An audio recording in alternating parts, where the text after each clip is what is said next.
এয়া দীপৰ বিল good morning সকলোকে মোৰ ইউটিউব চেনেলৰ লগতে দীপৰ বিল এয়া দেখিছে মাছমৰীয়া মাছ মাৰিবলৈ ৰাতিপুৱা ওলাই আহিছে আৰু বেলিটো ওলাইছে ৰাতিপুৱা 6টা বজাতে এয়া দীপৰ বিলৰ ফটো ও দীপৰ বিলতে জাকৈ মাৰোতে এয়া দেখিছে লাহেকে দীপৰ বিলত পানী অলপ হৈছে এয়া মাছ মাৰিবলৈ মাছ মাৰি আহিছে এইবোৰ আচলতে এটা ভাল লগা স্মৃতি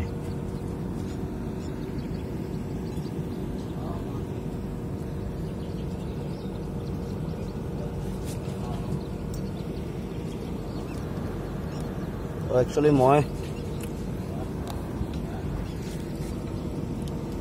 এতিয়া আমি বিশেষ উপস্থিত দীপৰ বিলত আৰু ৰাতিপুৱা এয়া 6টা বজাতে এটা দীপৰ বিলৰ মুখত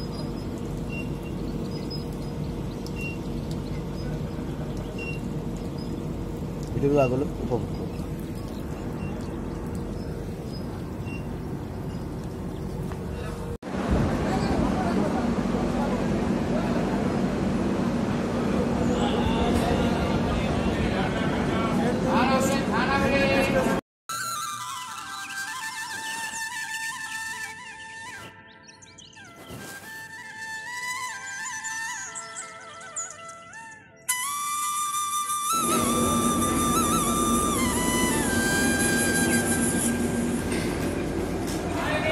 এতিয়া আমি আহি ভুৱনেশ্বৰ পাইছো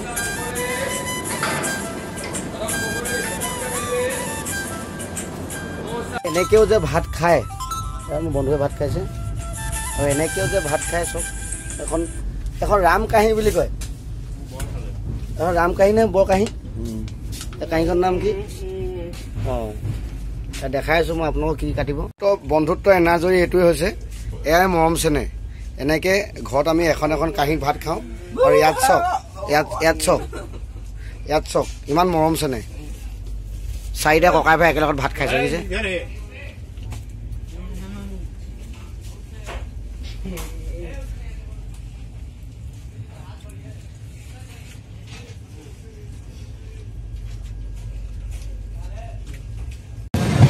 শ্লিপাৰলৈ আহিলে শ্লিপাৰত আহি যিটো মানে গাড়ী এবাৰ বহুত মানে ভিৰটো কম বিহু আৰু ইলেকশ্যন ঈদৰ কাৰণে প্ৰতিটো মানুহ আগতে আহিলে অসমৰ পৰা এইটো আমি অসমৰ পৰাতো আহি গ'লোঁ আমি কালি কেৰেলা পাই যাম কন্যাকুমাৰী আৰু এতিয়া বাহিৰ নজৰাটো চাওক ইয়াত প্ৰায় 6টামান বজাত এতিয়া 6:15 হৈছে আৰু ইয়াৰ নাজাৰা চাওক আমাৰ তাত চাগে ভাত খাই মানুহ হ'বই পাৰে 6টা বাজিলৈ গ'লে গাঁৱৰ মানুহ 7টা বাজিলৈ গ'লে শুই যায় কিন্তু ইয়াত আন্ধাৰে হোৱা নাই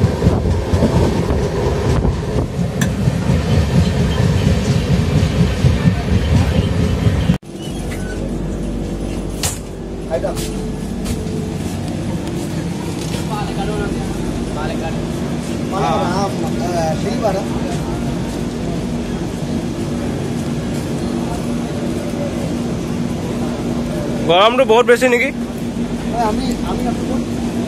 আমি আৰু কয়মতুৰ ইয়াত গৰমটো বহুত বেছি গৰম মানে ইয়াত প্ৰায় 47 মান ডিগ্ৰী চেলচিয়াছত হ'ব গৰম 47 নহয় 45টো হ'ব মই চাইছোঁ 45 দেখায়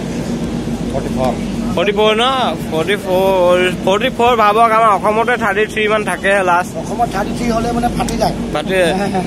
ইয়াত 44 কিমান কম হ'ব লাগে এয়া মোৰ ককাইদেউ মানে আমাৰ ৰিলেশ্যনৰ ইয়াত তেওঁলোকে ককাইদেউ বুলি মাতোঁ আৰু এই মানে মুখে ক'ব নোৱাৰে কাণে শুনি পোৱা ন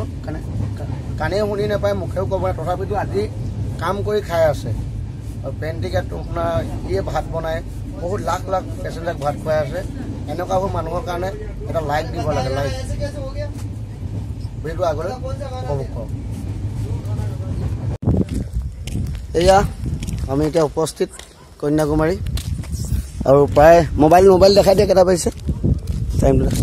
মোবাইল ধেৰ মানে এনেই ক'ব গ'লে মোবাইল এইটো 12টা লাহেকৈ দেখাই 12:53 ৰাতিয়ে পোৱালে আৰু তো এতিয়া আমি হোটেলত গৈ আছোঁ ভিডিঅ'টো আগলৈ উপভোগ কৰক কেনেকৈ কি হয় দেখাই আছোঁ এয়া আমি এতিয়া কন্যাকুমাৰী উপস্থিত এতিয়া আপোনাৰ গৈ আছোঁ আৰু তাত আপোনাৰ মানে সৰহীন্য যিমান মানুহ আছিলে প্ৰায়ভাগ তাতো কমিয়ে যায় প্ৰায়ভাগ আপোনাৰ ষ্টেচন নামি আহি থাকি আহিলে লাষ্টৰ ষ্টপেজ কন্যাকুমাৰী আৰু ইয়াত প্ৰায়ভাগ মানুহ নামি যোৱাৰ পিছত আমাৰ যিখিনি কাম হয় কামখিনি কৰি শেষ হোৱাৰ পিছত আমি সাগৰখনটো ৰাতিপুৱা দেখাম বাৰু এতিয়া গৈ আছোঁ আৰু এইটো মানে পূৰা ফুল ৰিভিউ ভিডিঅ' হ'ব একদম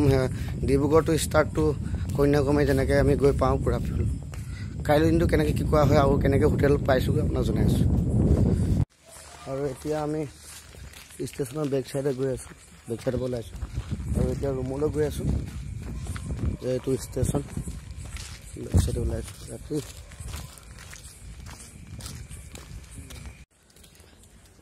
ৰাতি প্ৰায় 1-1:30 বজাত